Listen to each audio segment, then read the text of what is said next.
Hi guys! One of the most common questions that I'm getting on a weekly basis is reading pretty much like this. Hey Sandu, I don't have the funds for a wall of headphones, you lucky bastard, but I have the money for a single pair of high-end headphones. I have 3 requirements that it should meet. First of all, the build quality should be fantastic. 2, it shouldn't require a headphone amp the size of a fridge, it should work well with portable devices, fair enough. And 3, I don't have a favorite musical genre, I listen to everything from hip-hop, funk, electronic, and everything in between should sound equally impressive. Do you think such a high-end headphone exists today? Well, I do have a recommendation that meets all those requirements, and slowly but surely they became my daily driver headphones, and let me tell you why.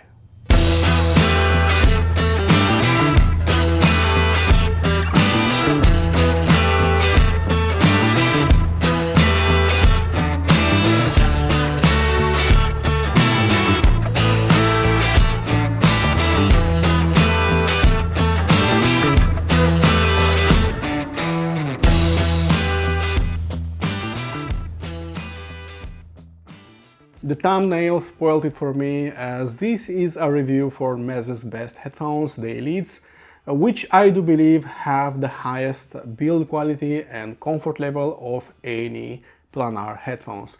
We can agree to disagree on several things regarding the sound, but when it comes to material choices, design, looks, comfort levels, I do believe that these are pretty much the best headphones, full stop. I have a sizable collection of headphones, and from my stable I do believe only Sennheiser HD800S are pretty much as comfortable, but none of them have this crazy attention to the smallest details, none of them have this revolutionary pad removal system, and none of them can be serviceable with home tools as Elites are.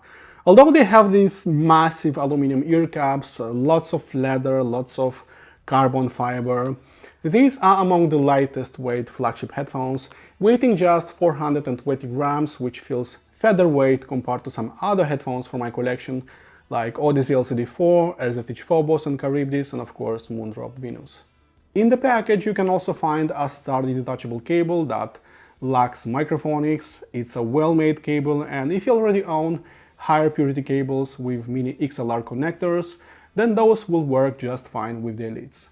These are coming also with 2 sets of ear pads for 2 distinct sound signatures, a set of hybrid and another set of thicker Alcantara pads. Separately you can get the angled Alcantara ear pads, which to my ears have the most balanced sound and also the most 3D and holographic sound. I'll be measuring all 3 later on, so please keep watching, but personally for me, hybrid ear pads are working ever so slightly better with my listening habits. As for tech inside them, first of all, these are fully open back planar headphones that use these oval shaped drivers which are following the shape of our ears. The interesting part about this driver is that this is a dual voice coil driver. So you can see a spiral forming a circle right here, which is more efficient at playing back all that mid-range and treble stuff, which also shooting all that sound waves directly into our ears. And this switchback spiral right here on top is better at reproducing all about that bass. So this is a dual voice coil configuration in a way, very interesting design decision. Of course, this is the 2nd generation, the first one was on the Empyrean. This one improved K areas as resolution, as speed, as distortion, so of course the MZ3 SE is a much better driver. This is also a very easy to drive headphone in a way, having an impedance of 32 ohms and a sensitivity of 101 dB per single milliwatt of power, but of course I'll be checking out if these need a nuclear reactor to drive these to their fullest, or maybe portable devices are more than enough.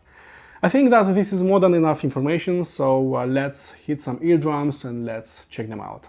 Moving on to sound performance, usually with high-end headphones like Odyssey LCD5, like Headphone Susvara, like Abyss AB1266, you need to build a very specific rig around them.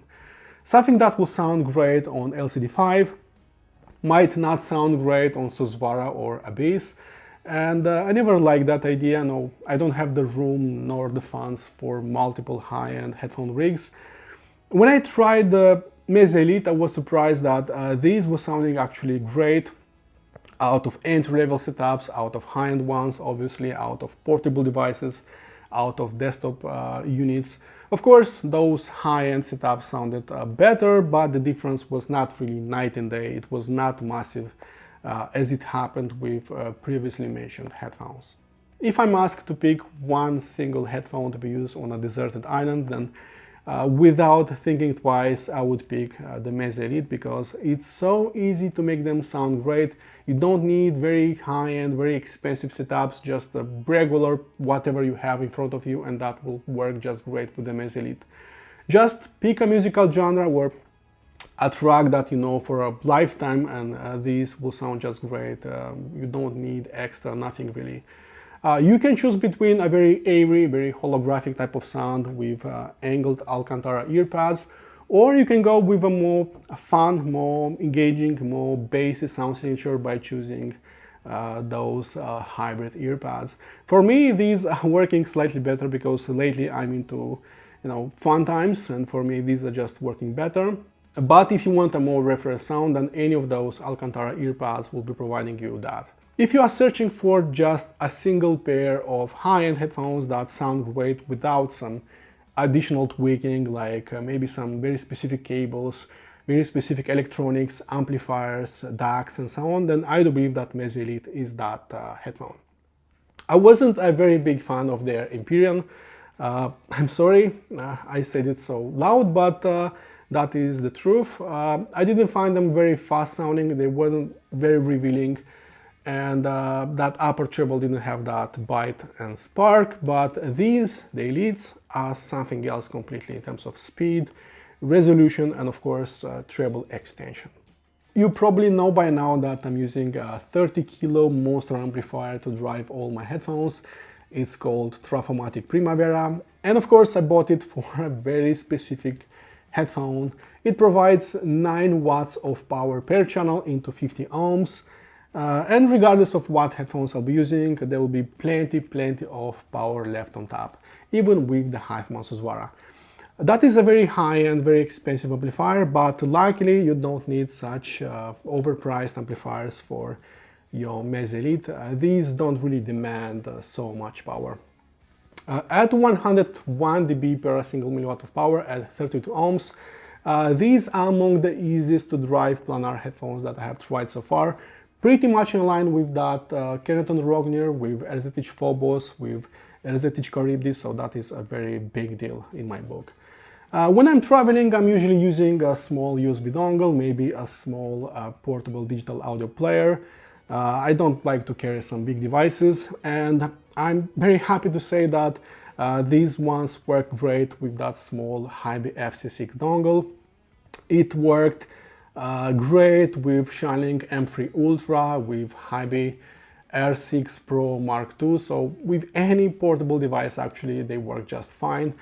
With some of them, with that very small FC6 dongle, I was almost maxed out, but still the sound was not shrinking in size, dynamics were not going lower, so I do believe these are very easy to drive. And that is a very big deal because you don't need to spend some crazy amounts of money on a very expensive amplifier. If you have a headphone jack on some desktop equipment, I do believe that these should work just fine.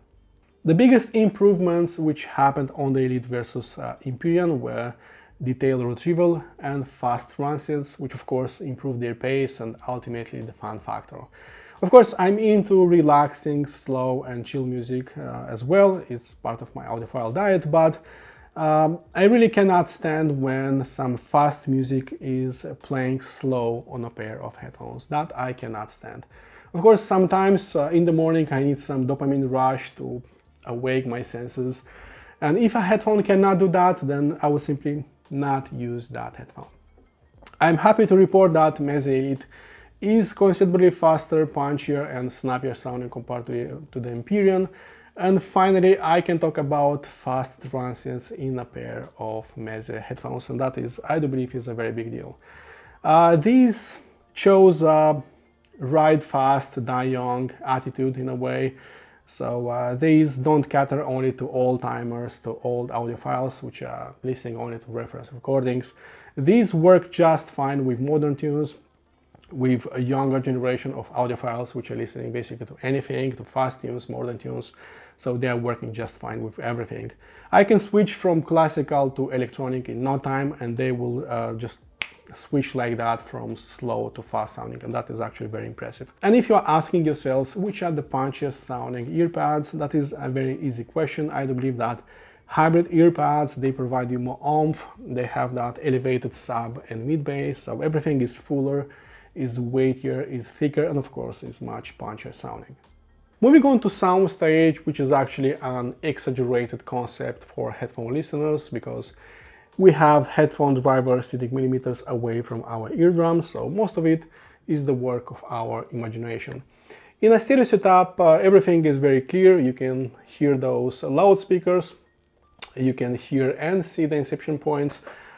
You can hear with both your ears what plays on the right loudspeaker, for example, but that is not happening via headphones. So you cannot hear with your right ear what plays in your left ear cup. But of course, thanks to the power of our imagination, we are getting a very centered stage, we are getting a really nice layering, soundstage, everything is hovering all around you, but that happens mostly with open back headphones. And of course, some of them can sound bigger, some of them not so much, but I'm happy to report that Meze Elite are some of the biggest sounding planar headphones that I have experienced so far, pretty much in line with RZH Phobos, with RZH Charybdis. Those sometimes sound a little bit bigger, and more or less on the same level with Final D8000 Pro. So these are pretty impressive sounding in terms of layering, stage, depth, they have all that. And I was surprised that I was changing earpads, and via these leather or hybrid earpads, the stage was not substantially shrinking inside, so the sound was still breathing, it was pretty airy, so that is quite interesting. But if you want the most 3D, the most holographic type of sound, and nothing does it better than angled Alcantara earpads, those are simply outstanding, very impressive, very speaker-like sounding in a way. Meze Elite made some massive leaps forward in terms of sound performance, so these are no longer lagging behind. The transients are considerably faster, and of course detail retrieval improved as well. What was out of focus and almost muddy sounding on the Imperial right now is crystal clear, right now is a lot more defined. Detail retrieval is actually not about extra information happening only in the treble, how a few audio reviewers might think. Detail retrieval is about extra detail happening everywhere in the frequency response, in the bass, in the mid-range, and treble as well. So if you start comparing these ones with the Imperial, you can hear that the bass is more layered, you can feel that you are getting more waves of bass in a way, so it's not a one-note type of bass. And the mid-range at the same time, especially when listening to soprano voices, you can feel that those vocal cords are more defined, are vibrating nicely. You can hear every vibration, which is really nice. Imperial were amazing in the mid-range, but not so detailed in the mid-range. And of course, don't get me started with the upper treble. These are much better in that regard. These have a lot of bite and sparkle in the treble, which was not really happening with the Imperial. There is not only more energy, but more information as well. And you can hear that there is plenty of new nuances happening in the top octave, something that was not happening with the Imperial. And finally, I can compare these with some top-of-the-line headphones like Odyssey LCD5, like RZH Charybdis, what else, like Keneton Rognir. They sound more or less the same, although not exactly on the same level with something like HiFiMan Susvara, which are also more expensive. Moving on to frequency response, Meze Elite have an outstanding bass performance, starting with the extension down low, with sustain, with decay, with control, and just finishing with its cleanness and overall quality. So regardless of what earpads you'll be using, I was surprised, but the bass and the sub bass didn't go lower compared to the upper treble, for example, so it was still pretty much on the same level.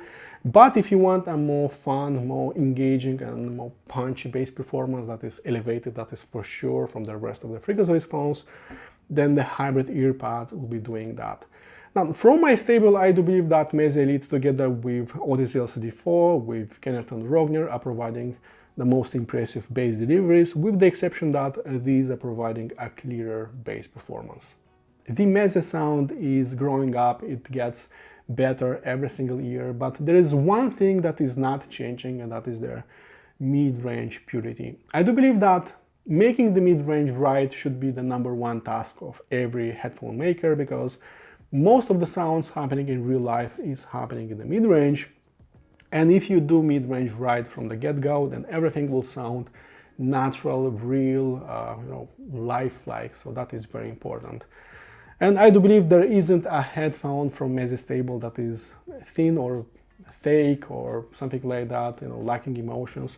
All of them are warm, full-bodied, weighty, sounding just great in the mid-range, and this is really no different.